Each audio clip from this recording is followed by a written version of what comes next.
Le musée a été bouclé en urgence, mais les voleurs avaient déjà pris la fuite. Les autorités françaises ont immédiatement lancé une chasse à l'homme, déclenchant une pression intense à l'échelle nationale et internationale. Les écrans partout à Paris annonçaient cette nouvelle choquante. Vol de joyaux au Louvre, chasse à l'homme lancée internationale. Ce vol ne faisait pas que choquer. Joyaux du patrimoine français était considéré comme un bastion imprenable. Ce musée, ancien palais royal, n'était pas seulement un centre culturel, mais aussi un symbole national, protégé par des systèmes de sécurité de pointe, caméras, alarmes, gardes en rotation. Les Français croyaient que le Louvre était inviolable. Mais le 19 octobre 2025, ce mythe a été brisé. En plein jour, un dimanche matin, les voleurs ont opéré avec une audace remarquable. En quelques minutes, ils ont pénétré dans le musée, au 2e étage, par une fenêtre forcée. Les joyaux de la couronne, des pièces inestimables de l'histoire de la France, ont été dérobés dans un braquage digne d'un film d'action. Ces objets précieux, exposés dans la galerie d'Olon, étaient censés être sous une surveillance constante. Détecteurs de mouvement, caméras, gardes armés. Mais le plan des voleurs était une simplicité déconcertante. En quelques minutes à peine, ils ont démantelé 2 vitrines blindées, emportant des pièces d'une valeur historique incalculable. L'alarme a retenti et le chaos s'est installé. Le musée a été bouclé en urgence, mais les voleurs avaient déjà pris la fuite. Les autorités françaises ont immédiatement lancé une chasse à l'homme, déclenchant une pression intense à l'échelle nationale et internationale. Les écrans partout à Paris annonçaient cette nouvelle choquante. Vol de joyaux au Louvre, chasse à l'homme lancée internationale. Ce vol ne faisait pas que choquer. Il était une atteinte à l'âme même de la France. Un coup porté à son histoire, à son identité. Nous avons du mouvement. La scène semblait irréelle.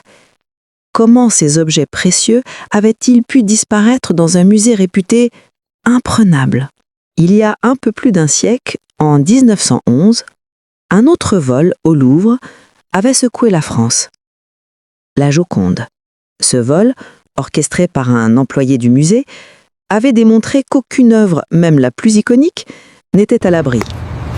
Cette fois-ci, pourtant, l'attaque visait les joyaux de la couronne, des pièces associées à l'impératrice Eugénie, épouse de Napoléon III. Le braquage a eu lieu dans une zone ultra sécurisée du musée. Mais la méthode des voleurs était d'une simplicité déconcertante. Déguisés en ouvriers, ils ont utilisé une nacelle élévatrice pour atteindre la fenêtre du 2e étage près d'un chantier en cours. À 9h30, 3 ou 4 hommes ont forcé la fenêtre à l'aide d'un chalumeau et d'une tronçonneuse. En quelques minutes seulement, ils ont pris le contrôle de la salle. Et en moins de 7 minutes, les vitres blindées des vitrines ont été réduites en miettes. Un touriste a filmé l'un des voleurs en train de saisir une couronne. Mais à l'instant où l'alarme s'est déclenchée, les voleurs avaient déjà disparu, prenant la fuite par la fenêtre. Les autorités ont rapidement bouclé le musée. Mais trop tard. Les voleurs s'étaient échappés sur 2 scooters, probablement en route vers l'autoroute pour quitter Paris. Les enquêteurs ont vite découvert que la nacelle élévatrice, louée sous un faux nom, avait été modifiée pour effacer toute trace d'identité. Un coup parfaitement orchestré. En quelques heures à peine, la police a examiné les vidéos de surveillance, relevé des empreintes et identifié les éléments du casse. Mais les voleurs étaient déjà invisibles. La recherche s'est intensifiée, mais les voleurs restaient insaisissables. Un détail inattendu a ajouté du mystère à l'affaire. Une couronne du 19e siècle a été retrouvée plus tard abandonnée dans une ruelle voisine. Mais les autres pièces, notamment celle de l'impératrice Eugénie, restaient introuvables. Dans les jours qui ont suivi, l'enquête s'est intensifiée. Les voleurs n'étaient clairement pas des amateurs. Avez-vous vérifié les caméras de surveillance ? Le système a été effacé juste avant l'incident. Le mode opératoire témoignait d'une professionnalisation étonnante. Ils avaient étudié le musée, exploité le chantier adjacent pour se fondre dans le décor et préparé chacune des étapes de l'opération. Leur objectif n'était pas juste de voler, mais de voler sans laisser de traces. Les autorités ont mis en place une récompense colossale, espérant que l'anonymat des voleurs leur donnerait envie de se trahir. Mais plus les jours passaient, plus les chances de récupérer les joyaux intacts diminuaient. Les voleurs avaient plusieurs options: fondre les bijoux, les revendre sur le marché noir ou attendre que les assurances offrent une récompense. Mais chaque minute était cruciale. À ce moment-là, la France vivait une tension sans précédent. Ce vol n'était pas qu'un acte criminel, c'était une véritable attaque contre l'histoire, contre l'identité nationale. Les réactions politiques ont été vives.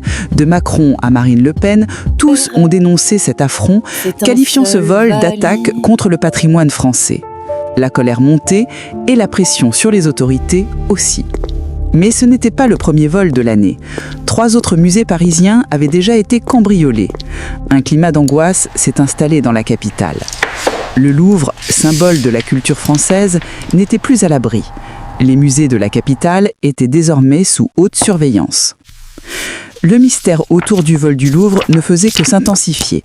Les enquêteurs ont découvert que les voleurs étaient sans doute liés à des réseaux criminels internationaux spécialisés dans le trafic de bijoux et d'œuvres d'art. Mais leur fuite n'a pas été aussi simple que prévu. La coopération internationale a été mise en place. Des équipes spécialisées se sont lancées à la poursuite des voleurs à travers l'Europe. Les experts en art ont rapidement pris la mesure du défi. Une fois fondus ou redimensionnés, les joyaux seraient irrécupérables. Le marché de l'art volé, impitoyable, attendait peut-être déjà la vente de ces pièces historiques. Mais la question restait. Les voleurs prendraient-ils le risque de revendre ces bijoux ou attendraient-ils une récompense de la part des assureurs ? Chaque jour, le compte à rebours se poursuivait. La pression montait, non seulement sur les autorités, mais aussi sur les enquêteurs, qui savaient que chaque heure qui passait réduisait les chances de retrouver les bijoux dans leur état d'origine. L'intégrité du musée, déjà fragilisée par cette attaque, était désormais en jeu. La course contre la montre était lancée. Les voleurs avaient peut-être prévu chaque détail de leur fuite, mais dans ce genre de casse, rien n'est jamais certain. La France, et plus particulièrement Paris, était désormais le centre d'une traque mondiale. Mais les voleurs étaient de plus en plus difficiles à suivre. Chaque indice retrouvé, chaque détail révélé faisait espérer un rebondissement. Les policiers, avec l'aide de l'Interpol, se concentraient sur les pistes menant à l'étranger, là où ces bijoux pouvaient déjà avoir été déplacés. Les experts en art ont rapidement pris la mesure du défi. Une fois fondus ou redimensionnés, les joyaux seraient irrécupérables. Le marché de l'art volé, impitoyable, attendait peut-être déjà la vente de ces pièces historiques. Mais la question restait. Les voleurs prendraient-ils le risque de revendre ces bijoux ou attendraient-ils une récompense de la part des assureurs ? Chaque jour, le compte à rebours se poursuivait. La pression montait, non seulement sur les autorités, mais aussi sur les enquêteurs, qui savaient que chaque heure qui passait réduisait les chances de retrouver les bijoux dans leur état d'origine. Bienvenue dans notre édition spéciale. Aujourd'hui, nous explorons l'intégration de l'ancienne pyramide du Louvre dans le nouveau secteur urbain. Notre avenir dépend de notre unité. Nous devons rester forts face aux défis qui nous attendent. Notre avenir dépend de notre capacité à intégrer la technologie tout en respectant notre héritage culturel. C'est le message que nous portons. L'intégrité du musée, déjà fragilisée par cette attaque, était désormais en jeu. La course contre la montre était lancée. Les voleurs avaient peut-être prévu chaque détail de leur fuite, mais dans ce genre de casse, rien n'est jamais certain. La France, et plus particulièrement Paris, était désormais le centre d'une traque mondiale. Mais les voleurs étaient de plus en plus difficiles à suivre. Chaque indice retrouvé, chaque détail révélé faisait espérer un rebondissement. Les policiers, avec l'aide de l'Interpol, se concentraient sur les pistes menant à l'étranger, là où ces bijoux pouvaient déjà avoir été déplacés. Les experts en criminologie savaient que les premières semaines après un vol de cette envergure étaient cruciales. Les bijoux volés étaient d'une valeur inestimable et il fallait agir vite avant qu'ils ne disparaissent dans le marché noir. Mais les voleurs étaient prêts à tout pour effacer leurs traces. Un an après, quelques pièces ont refait surface dans des réseaux clandestins.